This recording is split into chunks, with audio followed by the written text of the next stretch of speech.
sports recently. You know, the NBA draft happened yesterday. My Warriors picked Jonathan Kuminga and Moses Moody. If you guys happen to be listening, welcome to the Bay Area.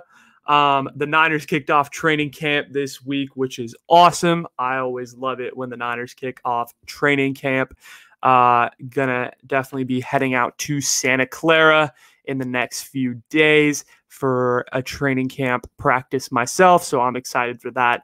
But we're not here to talk about NFL. We're not here to talk about the MLB and Chris Bryant coming to the Giants. We're not here to talk about the NBA and the Warriors' recent draft. We're here to talk about the event that's supposed to have the world's attention.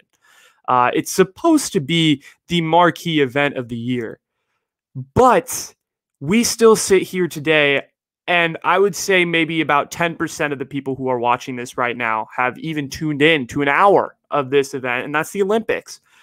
Guys, I remember as a child, okay, the Olympics used to be this huge deal. It used to be huge. I mean, I remember like Athens back in 2004, and the crazy hype surrounding that and just all of the events. And I remember watching, on TV, and it had a different mystique to it. And now that we're here in 2020, maybe it's the fact that I was so young and I was just watching all these crazy sports I could only see once in 4 years. And now in 2020, I've kind of like picked the lanes of the sports that I really like and kind of said, fuck you to the sports I don't. Maybe it's that, but also, dude, I've realized something about the Olympics. It's the worst marketed event in all. It's like the worst fucking marketed event ever. I mean, this Olympics, they had a year to plan for this, right? Because these were supposed to take place last summer. And even last summer, like even during like COVID and shit, or not during COVID, but like right before COVID, when you're supposed to be marketing the hell out of this worldwide athletic competition that's supposed to be your ratings hog, particularly if you're NBC for the summer months, they didn't do shit, man. They barely marketed this event. It was horribly marketed in the months leading up to the Olympics, or so we thought. And then they got canceled and pushed back to this year. So you're expecting at that point, like, okay, NBC, like whatever, COVID stuff was up in the air. You can give them the excuse, but they had almost a year to plan for the marketing of this event. They had almost a year to market the athletes, to like use the faces of Team USA to get people in this country actually invested and interested.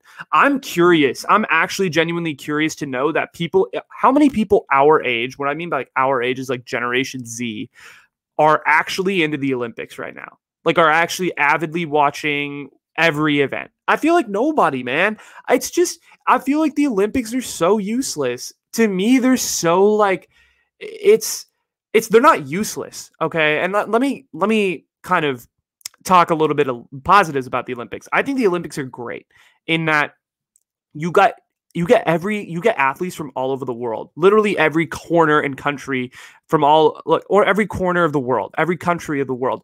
You get athletes who do the craziest of sports and whose stories otherwise wouldn't be highlighted on the world stage if it weren't for the Olympics, right? That's great. I think this is a great event for the athletes. I think it can actually increase, like Simone Biles wouldn't be shit without the Olympics. That's just a fact, right? Michaela Maroney wouldn't be shit without the Olympics. Ali Raisman, no one would know who these people are, but they know who they are because of the Olympics, because Simone Biles had a crazy 2016 in Rio, right? That's why we know who Simone Biles is. That's why we know who Usain Bolt is because of the Olympics. Michael Phelps, Olympics. Katie Ledecky, Olympics. You get my point. Athletes can make a name for themselves using the Olympics. But for the consumer, what value is there right now, this year in 2021? Every single person that I continue to talk to, and I talk to right now, says that this Olympics hasn't hit as different as it used to. But did it ever really hit different? Did the Olympics ever hit different? Maybe.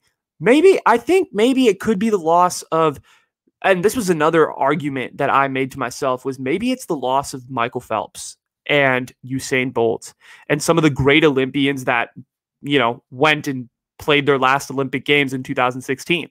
Maybe it's that. Maybe it's the fact that the Euros just happened in soccer, which felt like a form of the Olympics in a way for European soccer. And so people are kind of exhausted off that and don't really want to see the international stage. Maybe it's that. I feel like there's a lot of things, a lot of variables at play. We're fresh off COVID. I feel like if the Olympics, and this is my theory, and I'm curious to see what you guys think. I feel like if the Olympics were to have happened in 2020, if there was some way that the International Olympic Committee could have found a way to get all the athletes to Tokyo safely and created a bubble where everybody was safe, that would be, I mean, that would be crazy. I feel like everybody in the world at that point would be watching. We had nothing fucking else to do. Like the NBA bubble, shit. I mean, but that didn't start till like July. And if you put the Olympics in like July, people like NBA athletes would be like, all right, I'm gonna go play for Team USA. I mean, just imagine the hype that would have surrounded it in 2020. I feel like if the Olympics were to have happened in 2020, it would have been the biggest Olympics ever. And it would have been just completely surrounded by a lot of hype. And I feel like people would have actually been focused on it. We're back in 2021. Everything's normal now. And honestly, the Olympics haven't been that good. The quality of events and the coverage of the Olympics. This is the last thing I want to get to before we move on. The coverage of the Olympics has been absolute trash. Okay. NBC and American networks have done a horrible job in covering the Olympics. They jump from event to event randomly. There's the commentators really, honestly, for the most part, besides a very select few that I actually know, don't really know their events that well. The swimming commentators are just yelling the whole time when I was watching today. If I feel like the commentators don't know the events well, I feel like the networks don't know where to go. I feel like the networks are trying to like experiment as to see like what sports are popular with American consumers. It's just a mess. The broadcast is a mess. The whole Olympic setup as of right now here has been a mess thus far, guys. This is not a success by any means for American media. But that's my opinion. I think the coverage is not so good. I think the marketing wasn't great. And I also think the people maybe aren't necessarily as interested because the NFL is kicking off in a month and people are into training camp now. And the MLB is at its peak. MLB August is huge in this country and particularly in the United States. And the NBA just concluded its season right before the Olympics. And so I feel like people need a little bit of a break. Particularly between their three major sports leagues. And I don't know. The Olympics aren't hitting that different this year, and maybe they are a waste of time. Or maybe it's mostly on the American TV networks who are covering this event poorly. I don't know. I'm curious to hear what you guys have to say. Definitely let me know what you guys think. Are the Olympics good? Are they bad? Should we cancel them? What's the deal?